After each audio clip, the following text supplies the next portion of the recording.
مجھے ایک بات بتاؤ, آپ کی بیٹی کے لیے کوئی شخص رشتہ لینے کے لیے آیا, آپ نے اس سے پوچھا آپ کے والد صاحب کیا کرتے ہیں, اس نے کہا ہم لوگ کے ہاں ابا ہوتے ہی نہیں ہیں, ہم لوگوں کے ہاں ابا بولو ہوتے ہی. آپ نیو نازم آباد کے جو چوکیدار ہے, جو بیچارہ وہ گن لے کے کھڑا ہوا ہے, آپ بندے کو گھسیٹ کے وہاں لے جاؤ گے, بولو کہ دوبارہ یہ بندہ ہمیں ہمارے محلے میں نظر, ان کے ابا یہ ابا لیس ہے. ابا نہ ہونے کا مطلب کیا ہے کہ اماں کی شادی نہیں ہوئی ہے, پتہ نہیں کہاں سے ایدھی سینٹر سے اٹھا کے لے آیا, کیا کیا ہے. انگریزوں کے ہاں یہ چیز بری, بولو بعض انگریزوں کے ابا ہوتے ہیں, بعض لوگوں کے ابا نہیں ہوتے, لیکن ان کے ہاں اس کو برا نہیں سمجھا جاتا. کیوں؟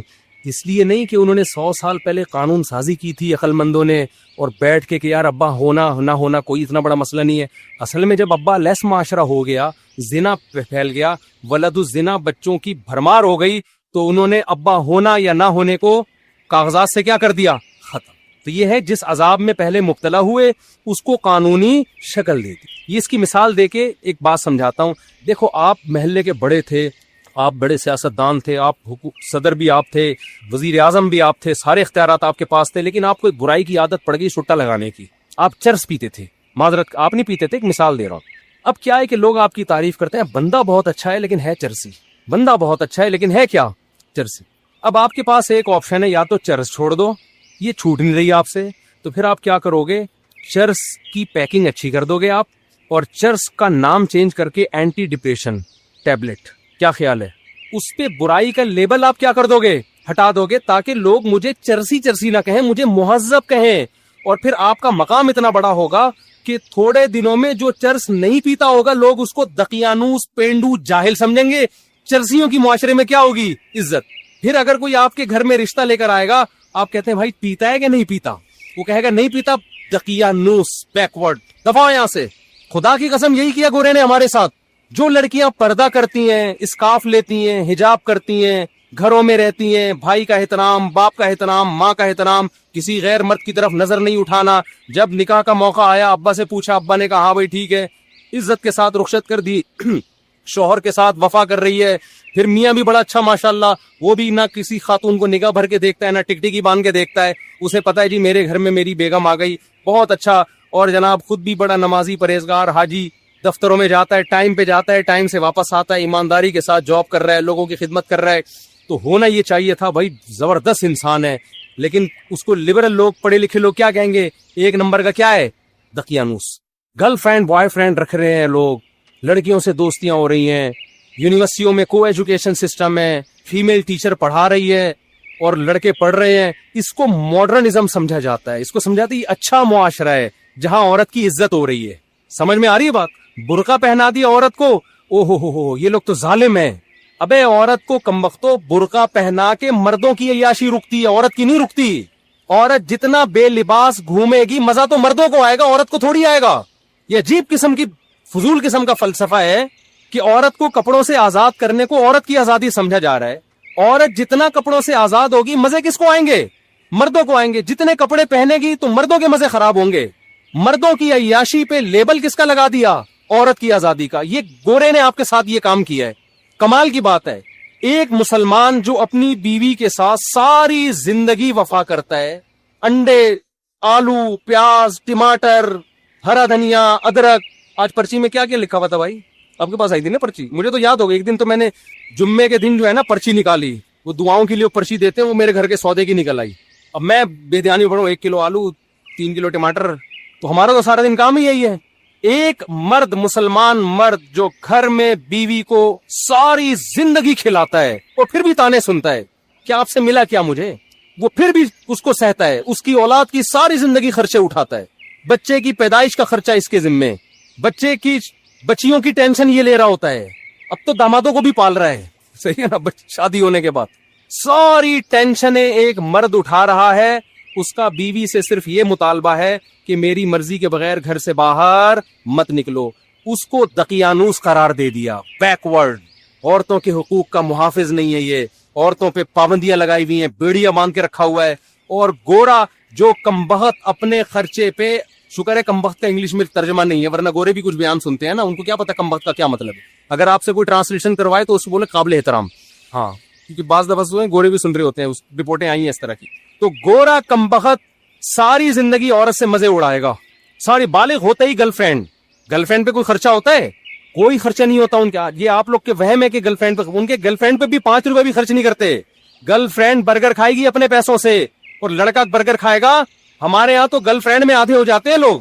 وہ ایک آدمی گیا نا گرل فرینڈ کو لے کر ہوٹل پہ, کہتے ہیں اللہ کے نام پہ 2 دودھ پتی دے دے. اس نے کہا کمبخت دوسری دودھ پتی کس کے لیے اور اللہ کے نام پہ کیوں مانگ رہا ہے؟ کہہ رہے یار وہ گرل فرینڈ آئی ہوئی ہے. تو کہا کمبخت تو اتنا غریب ہے تو گرل فرینڈ کیوں رکھی ہوئی ہے تو نے؟ کہہ رہا رکھ کے غریب ہو گیا ہوں, پہلے نہیں تھا. اتنا خرچہ کیا اس کے گرل فرینڈ پہ, بیوی پہ تو اس سے بھی زیادہ خرچے ہیں. اس کے تو ماموں جب آئیں گے تو ان کے لیے سموسے لے کر آؤ, اس کے پاپا آئے ہوئے ہیں تو ان کے لیے رول لے کر آؤ, اس کے چاچا آئے ہوئے ہیں تو اس کے لیے جلیبیاں لے کر آؤ, ان کو یہ پسند ہے, ان کو وہ پسند ہے. ایک طویل سلسلہ لا متناہی, نہ ختم ہونے والا سلسلہ. ان کو کیا کہہ دیا گورے نے؟ بیکورڈ. عورتوں کے زنجیریں باندھی ہوئی ہیں, اور گورا ساری زندگی عورت سے عیاشی کرتا ہے, مزے اڑاتا ہے, 1 روپے بھی اس پہ خرچ نہیں کرتا. اور اتفاق سے 50 سال میں جب وہ شادی کر بھی لیتا ہے تو آپ جا کے پوچھیں, ایک چائے کی پیالی اپنے خرچے پہ اپنی بیوی کو نہیں پلاتا وہ. تو اس بدماشی, یہ چرس ہے نا, یہ وہی ہے کہ چرسی تھے, نام کیا رکھ دیا؟ کیونکہ مہذب قوم ہے نا, گورے ہیں بھائی, مہذب ترقی یافتہ قوم ہے, چاند پہ قدم رکھا ہے, مریخ پہ جانے کی باتیں ہو رہی ہیں. وہ کیسے یہ کہہ دیں گے کہ ہم مہذب لوگ نہیں ہیں؟ وہ کیسے مان لیں؟ تو انہوں نے کیا کیا, تہذیب کی ڈیفینیشن کو کیا کر دیا؟ چینج. میں سمجھا پا رہا ہوں کہ نہیں کھوپڑی میں آ رہی بات؟ انہوں نے تہذیب کی ڈیفینیشن کیا, کیونکہ یہ تانا کہ ہم ان کمبختوں کو, ہمارے جیسوں کو ہم کہیں یہ مہذب ہیں, ان کے ابا ہوتے ہیں, ان کے بیوی ہوتی ہے, ان کے ماموں ہوتے ہیں, ان کے چاچو ہوتے ہیں, ان کے سالے ہوتے ہیں, یہ مہذب ہیں. نا نا نا نا, مہذب تو ہم ہیں. ابے تم کہاں سے مہذب ہو گئے؟ تم تو شراب پیتے ہو, تم تو زنا کرتے ہو, تم تو عورت سے وفا نہیں کرتے, تم تو ابا کو اولڈ ہاؤس میں جمع کرا دیتے ہو. بڑھاپے میں تو جنت کمانے کا ٹائم ملا تھا تمہیں ان کی خدمت کرتے, تم اس وقت ابا کو اولڈ ہاؤس میں جمع کرا دیتے ہو. وہ کہتے ہیں اس سے کیا ہوتا ہے, اولڈ ہاؤس میں ان کی خدمت گورنمنٹ کرتی ہے, زیادہ اچھے طریقے سے پلتے ہیں وہ. اور اگر لڑکی راضی ہے تو ہم نے زنا کر لیا, تو زنا کیا ہے؟ یہ تو آپس کے ریلیشن ہے. انہوں نے تہذیب کی ڈیفینیشن کو کیا کر دیا؟ چینج. مذہب ہمیں اس ڈیفینیشن کو چینج کرنے بولو نہیں دیتا. مذہب کہتا ہے لا تقربوا الزنا. 2 قسمیں ہوتی ہیں, ایک جانور میں بھی ہے, کچھ جوڑے بنا کے رہتے ہیں اور کچھ گدے گھوڑوں کی طرح رہتے ہیں. تم نے گدے گھوڑے نہیں بننا, تم نے نکاح کر کے رہنا ہے. تو اللہ نے کیا کہا؟ پیدائش کا مقصد ہے اچھا بننا, اور اچھے کو ڈیفائن بھی اللہ نے خود کر دیا کہ اچھا وہ ہے جس کو میں اچھا کہوں گا. اللہ نے کہا سود مت کھاؤ, مزاربہ, شرکت, اجارہ کے طریقے پر پیسہ کما سکتے ہو, سود کے طریقے پر تمہیں پیسہ کمانے کی اجازت نہیں ہے. اللہ نے کہا کہ یہ تمہارا باپ ہے, اس کے سامنے تم نے اف کیا تو تم اللہ کی نظر میں برے لوگوں میں شامل ہو جاؤ گے. بدنظری کی اجازت نہیں ہے. تو یہ دوسرا فرق ہے. تیسرا فرق کیا ہے؟ یہ یعنی غیر مسلم میں اور ہم میں 2 فرق میں نے بتا دیے. تیسرا اور آخری فرق بتا کے اپنے بیان کو ختم کرتا ہوں. دیکھو تیسرا فرق کیا ہے. اسلام نے آپ کو رہبانیت کی اجازت نہیں دی ہے. آپ کہہ سکتے ہیں نا ہمارا ہدف جب آخرت ہے تو مفتی صاحب پھر ہم ڈاکٹر بننے کو چھوڑ دیتے ہیں, کیا خیال ہو؟ پھر ہم سائنٹسٹ بننے کی کوشش, بولو نا, نہیں, پھر ہم اللہ اللہ کرتے ہیں, بس بیٹھ جاتے ہیں مسجد میں مسلح ڈال کے. یہ نہیں ہے. لا رہبانیت فی الاسلام. نبی صلی اللہ علیہ وسلم کے پاس چند صحابہ آئے, انہیں ایک نے عرض کیا یا رسول اللہ میں ساری رات تہجد پڑھوں گا, کبھی آرام نہیں کروں گا. ایک نے کہا میں زندگی بھر کبھی نکاح نہیں کروں گا. ایک نے کہا میں گوشت نہیں کھاؤں گا. آپ نے کیا اس عمل کو رہبانیت قرار دیا اور فرمایا میں تو نکاح بھی کرتا ہوں, میں تو آرام بھی کرتا ہوں. مر رغب عن سنتی فلیس منی, جو میرے طریقے سے ہٹے گا وہ مجھ سے نہیں ہے. لیبل وہ اچھا لگا رہا ہے لیکن اس کو اللہ اچھا نہیں کہہ رہے. آپ کو کوئی کام کرنے سے نہیں روکا. آپ نے جو ہدف بنانا ہے نا, آخرت ہدف ہے. لیبلوکم ایکم احسن عملا, کہ اللہ دیکھنا چاہتے ہیں اچھا عمل کون کر رہا ہے. تو اچھے کی ڈیفینیشن میں یہ قطعاً نہیں ہے کہ آپ ایجوکیشن چھوڑ دو, آپ ترقی کرنا چھوڑ دو. نا نا نا نا نا. اچھے کی ڈیفینیشن میں قرآن نے بیان کیا ومن اراد الآخرہ, جو بھی کام کرو آپ اس میں نیت کیا کرو؟ آخرت. یہی وجہ ہے کہ جب اسلام دنیا میں آیا تو سائنسدان بھی ہمارے ہی ہوتے تھے. جو دنیاوی علوم اور فنون ہیں اس کے بانی بھی مسلمان ہیں. انہوں نے دنیا میں سائنس اور ٹیکنالوجی کو فروغ دیا ہے. میرا ایک یونیورسٹی میں بیان ہوا, میں نے وہاں حوالوں کے ساتھ گوروں کے حوالے دیے. انگریز یہ کہتا ہے کہ اگر اسلام دنیا میں نہ آتا اور مسلمان سائنٹسٹ پیدا نہ ہوتے تو آج ہم جس ترقی تک ہیں 8 سے 500 سال بعد یہاں پہنچتے. مسلمان سائنسدانوں نے 500 سال کا سفر انسانیت کا بچا لیا ہے. سمجھ میں آ رہی ہے بات کہ نہیں آ رہی ہے؟ ابھی بھی نہیں آ رہی تو مجھے غصہ آ رہا ہے. تو رہبانیت نہیں ہے کہ آپ سائنسدان بننا چھوڑ دیں, آپ تاجر بننا چھوڑ دیں. اگر اسلام یہ چاہتا آپ تجارت چھوڑ کے مسجدوں میں بیٹھ جاؤ, تو قرآن یہ تھوڑی کہتا رجال اللہ تلہیہم تجارت ولا بیع عن ذکر اللہ. ہمارے کچھ نیک بندے ایسے ہیں, سورہ نور میں اللہ کہتے ہیں کہ تجارت اور خرید و فروخت ان کو نماز سے غافل نہیں کرتی, بلکہ اللہ یہ کہتے ہیں وہ تجارت کرتے ہی نہیں ہے, یہ کہتے ہیں نا اللہ.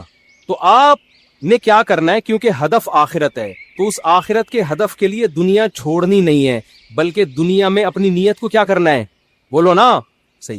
آپ ڈاکٹر بنو, صرف پیسہ برائے پیسہ یا لوگوں کی جیبیں خالی کرنا مقصد نہ ہو, اپنی قوم کو ترقی دلانا, اپنے ملک کو ترقی دلانا, انسانیت کی خدمت کرنا. قرآن کہتا ہے جس نے ایک انسان کی جان بچائی ایسے جیسے تمام انسانیت کو بچا لیا. تو ڈاکٹر بن کے آپ ہزاروں انسانوں کی جان بچانے کا ذریعہ بنو گے کہ نہیں بنو گے؟